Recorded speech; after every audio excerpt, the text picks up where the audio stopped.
nama saya Natli. Saya dari Teknik Arsitektur Udayana Angkatan 19 dengan NIM 19055211077. Dan pada kesempatan kali ini saya akan menyampaikan tugas ruang saya yang sudah saya kerjakan dari awal semester hingga hasil akhir yang saya akan berikan pada video ini. Sebelumnya mari kita ingat kembali proses-proses untuk membuat asas ruang ini.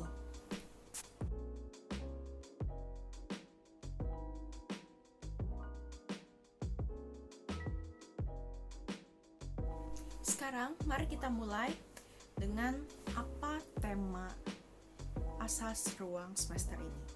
Jadi asas ruang semester ini bertemakan tentang rumah impian, di mana seluruh anggota keluarga merasakan nyaman dan dapat melakukan kegiatannya sehari-hari di rumah tanpa terganggu sama sekali. Jadi merasa nyaman terus. Bagaimana caranya? Jadi kita belajar di asas ruang ini, hal pertama yang kita harus lakukan tentu saja kita mencari informasi tentang tab. Bisa dilihat, kita harus mengetahui bagaimana kondisi tapak dan sekitarnya.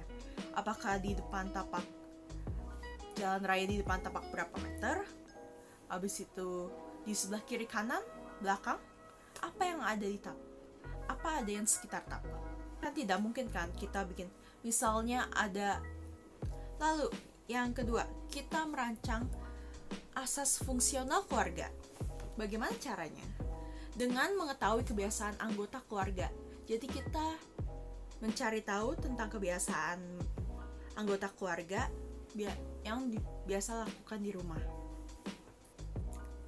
Seperti kegiatan-kegiatan favorit anggota keluarga. Misalnya, ibu sangat hobi memasak. Jadi dia hampir setiap harinya dia habiskan di dapur. Lalu ayah sangat suka membuat khotbah. Ini tergantung masing-masing keluarga. Kalau yang saya dapat, ayah dari klien saya ini suka membuat khotbah dan suka menyendiri. Jadi dia memerlukan ruangan khusus untuk dirinya sendiri. Lalu bagaimana dengan anggota-anggota lain? Seperti yang tidak menetap di rumah tersebut. Seperti tamu. Apakah tamu yang diterima oleh klien itu banyak atau tidak? Sering atau tidak? Dan bagaimana cara? Dan apakah cukup tempat? Dan apakah cukup jumlah tamu dengan luas ruang tamu dan ruang semi publik yang ada di rumah tersebut? Itu harus kita perhatikan. Lalu asas fungsional juga ada gunanya lain, yaitu untuk menentukan ruangan apa saja yang ada di situ.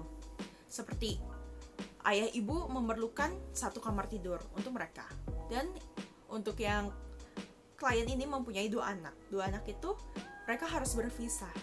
Jadi harus ada kamar tidur anak satu dan kamar tidur anak dua, gitu. Lalu orang tua tidak ingin toiletnya di luar kamar, jadi bisa didesain untuk di dalam kamar. Selanjutnya kita berpindah ke performansi rumah, di mana kita membahas tentang penghawaan dan pencahayaan bangunan yang akan kita buat. Hal ini merupakan bagian penting dalam asas ruang. Suhu dan kelembapan harus dalam angka normal agar membuat klien kita atau orang yang berada di dalam ruangan tersebut merasa nyaman dan bisa betah di sana. Hal yang dapat diperhatikan dari situ adalah tentang apakah di sana terdapat saluran udara seperti kayak ruangan yang di dalam yang ada di tengah-tengah bangunan. Dia tidak mempunyai angin dari manapun, maka apakah kita harus menambahkan air conditioner untuk itu, atau kita memerlukan kipas angin, atau masih ada jalan lain? Kita harus memperhatikan hal tersebut. Lalu lanjut ke kriteria desain. Seperti apa desain rumah yang diinginkan oleh klien kalian? apakah bentuknya minimalis atau klasik, atau mau rumahnya tempatnya lebih ke untuk sendiri atau melayani banyak tamu, apakah akan menjadi privat atau semi public. Itu harus dirundingkan dengan klien. Setelah kita mengetahui berapa banyak ruang yang kita akan buat, sekarang saatnya beralih ke besaran ruang. Besaran ruang sendiri ditentukan oleh apakah apa yang diperlukan dan apa yang standar, dan juga keinginan klien. Yang kita utamakan adalah keinginan klien, karena klien lah yang akan menempati rumah tersebut. Ada klien yang meminta dapurnya kecil, ada yang meminta dapurnya terlalu besar. Lalu ada yang meminta tidak perlu ada ruang A, tapi harus ada ruang B. Dan hal tersebut harus didiskusikan secara terperinci dengan klien kita masing-masing.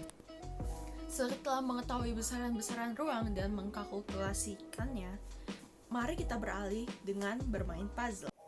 Jadi mari kita mulai organisasi ruang. Berikut kita akan membuat diagram lingkaran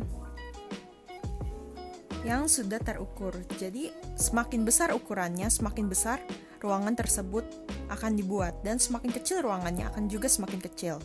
Jadi karena di sini, mari kita mulai dengan perrealisasian pada kamar tidur. Kamar tidur yang utama memiliki satu toilet di dalamnya, jadi memang harus bersebelahan. Lalu kamar tidur 1 dan kamar tidur 2 itu harus memiliki toilet yang jaraknya agak dekat dengan masing-masing ruangan. Namun mereka harus terpisah, tidak boleh saling berdekatan. Jadi seperti ini kita sudah dapatkan. Lalu di sini akan menjadi daerah privat dalam bangunan tersebut. Lalu mari kita atur yang lainnya dengan mengkaitkan relasinya masing-masing.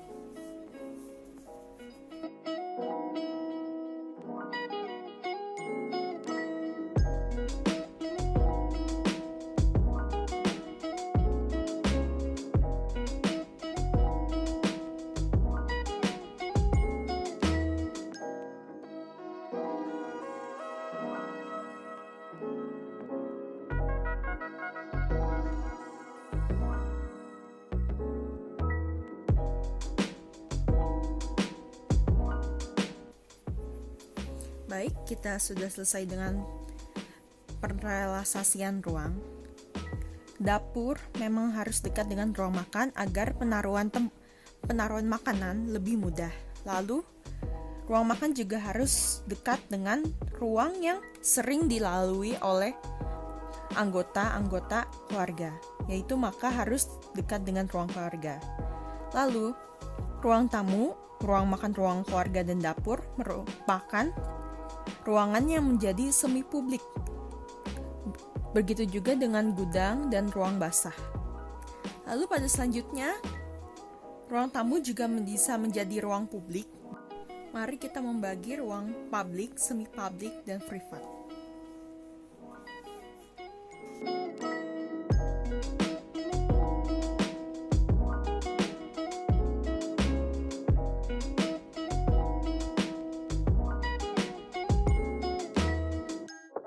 Ini akan menjadi draft kita untuk nanti kita salin di roti. Tapi mari kita buat dulu draftnya.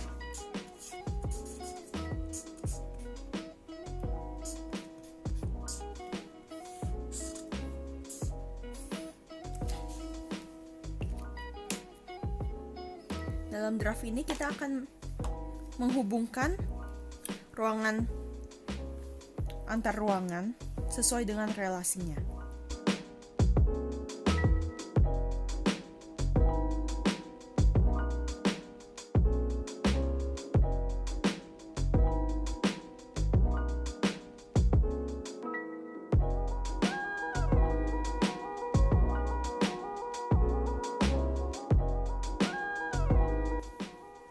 Berikut hasil relasi yang terjadi pada ruangan antar ruangan.